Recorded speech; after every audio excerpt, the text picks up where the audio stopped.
So kidney ఇప్పుడు cancer వస్తే మనకున్న లేటెస్ట్ టెక్నాలజీది అడ్వాన్స్డ్ టెక్నాలజీ ద్వారా మనం దాన్ని ఆర్గనైజ్ చేసుకొని ఇబ్బంది లేకుండా చూసుకోగలుగుతాం. సో మన హాస్పిటల్కి ఇప్పుడు రోబోటిక్ సర్జరీ ఒకటి ప్రోగ్రామ్ ఉంది. ఇది లాస్ట్ 2017 నుంచి రెగ్యులర్గా నడుస్తుంది.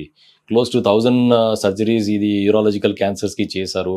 దానికి almost 400-500 robotic surgeries for kidney cancer చేశారు. సో ఈ robotic surgery keyhole surgery almost vision అయితే 10 times బెటర్గా కనపడుతున్నారు సార్. సో ఈ రిజల్ట్స్ కూడా ఓన్లీ గడ్డల వరకు తీసేసి మ్యాక్సిమం కిడ్నీ ప్రిజర్వేషన్ చేస్తాను. సో యంగర్ ఏజ్ వల్ల పేషెంట్ తక్కువ ఏజ్ వల్ల కూడా వస్తున్నారు. ఇప్పుడు 20 years నుంచి 30-40 years వల్ల వస్తున్నారు. సో వాళ్ళకి ఇంపార్టెంట్ ఉంది, వాళ్ళకి almost like they have 40 years of life left to them. So we try to preserve the maximum kidney and remove only the tumour. ఇది క్యాన్సర్ క్లియర్ చేసి మ్యాక్సిమం కిడ్నీ సేవ్ చేస్తే kidney కూడా మంచిగా function చేస్తుంది sir. So latest advanced technology ద్వారా మనం cancer effect అయినప్పటికీ కూడా మనం క్యూర్ చేయడానికి అవకాశం మోర్ లైఫ్ రిస్క్ నుంచి కూడా లైఫ్ రిస్క్ కూడా ఏం లేదు సార్. వాళ్ళకి 10-20 years వరకు ఈజీగా లైఫ్ వస్తుంది. ఒకరి గడ్డలు తీసినాకి ఓన్లీ ట్యూమర్ రిమూవల్ చేసినాకి అది 70%-80% కేస్ బై కేస్ వేరియేషన్ ఉంటుంది. కిడ్నీ ప్రిజర్వ్ చేసిన తర్వాత ఆ కిడ్నీ కూడా పనిచేసి ఎనీవేస్ ఒకటి నార్మల్ కిడ్నీ ఉంది, ఒకటి 15-70-80% సేవ్ చేసినాకి వాళ్ళ లైఫ్ కూడా నార్మల్గా నడుస్తుంది. ఇప్పుడు ఏజ్డ్ పర్సన్స్ గురించి చెప్పారు మీరు.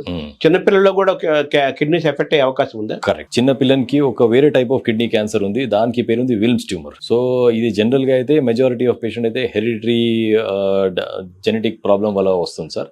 అది జనరల్గా 1 year ఏజ్కి మ్యాక్సిమం డిటెక్షన్ అవుతుంది. దానికి కీమోథెరపీ సెన్సిటివ్గా ఉంది. సో ఫస్ట్ అయితే ఒకరి కిడ్నీకి గడ్డలు వచ్చింది ఒక చిన్న పిల్లలకి ఫస్ట్ కీమో ఇస్తాను. కీమో చేసి ఒకరి గడ్డల సైజ్ అన్ని తగ్గించేసి తర్వాత ఆపరేషన్ చేసి కిడ్నీ తీసేయాలి. సో దట్ ఈస్ ఆల్సో మంచి రిజల్ట్స్ ఉన్నాయి సార్ అక్కడ కూడా. But only majority of patient చాలా పెద్ద గడ్డలు తీసుకెళ్ళి వస్తారు. బికాస్ వాళ్ళకి సిమ్టమ్స్ ఎక్కువ ఏం లేదు. ఒకరి మదర్ ఒకరి స్నానం అని చేసిన టైంకి ఒకరి గడ్డల్లాగా ఫీలింగ్ ఉంటే అప్పుడు తీసుకెళ్ళి వస్తారు. అప్పుడు గడ్డల సైజ్ అన్ని సిటీ స్కాన్ అన్ని చేసి మళ్ళీ కీమోథెరపీని స్టార్ట్ చేసి ఆపరేషన్ చేస్తారు వాళ్ళకి. అంటే మనం పిల్లల్ని పెంచే దశలో బ్రాటప్ దశలో మనం చాలా కేర్ఫుల్ గా వాళ్ళ బాడీ యొక్క మూవ్మెంట్స్ ని మనం స్టడీ చేస్తూ ఉండాలి. అది ఇంపార్టెంట్ కదా. ఎస్. ఏదైనా మనకు డౌట్ వస్తే అప్పుడు డాక్టర్ దగ్గర తీసుకురావాలి. Correct sir. So early detection అక్కడ కూడా అర్లీ డిటెక్షన్ అయితే జనరల్ గా ఉండదు సార్. ఒకరి వేరే ప్రాబ్లమ్స్ కోసం ఒకవేళ స్కానింగ్ అన్ని చేసినాకి అర్లీ డిటెక్షన్ అవుతుంది. But majority of the patient అయితే పాల్పేబుల్ మాస్ అయితే గడ్డలకి ఫీలింగ్ లాగా వచ్చినాకి వస్తారు. కంపేరిటివ్ పెద్దవాళ్ళతో అడల్ట్స్ తో కంపేర్ చేసుకుంటే చిన్నపిల్లలు ఈ ట్రీట్మెంట్ కి వాళ్ళు ఎలా రెస్పాండ్ అవుతారు, వాళ్ళు దాని నుంచి ఎలా బయటకు వస్తారు, వాళ్ళకి రెసిస్టెన్స్ పవర్ అది ఎలా ఉంటుంది? సో చిన్న పిల్లలు జనరల్ గా సర్జరీస్ కి కీమోథెరపీ మంచి టాలరేట్ చేస్తారు మెజారిటీ ఆఫ్ పేషెంట్స్.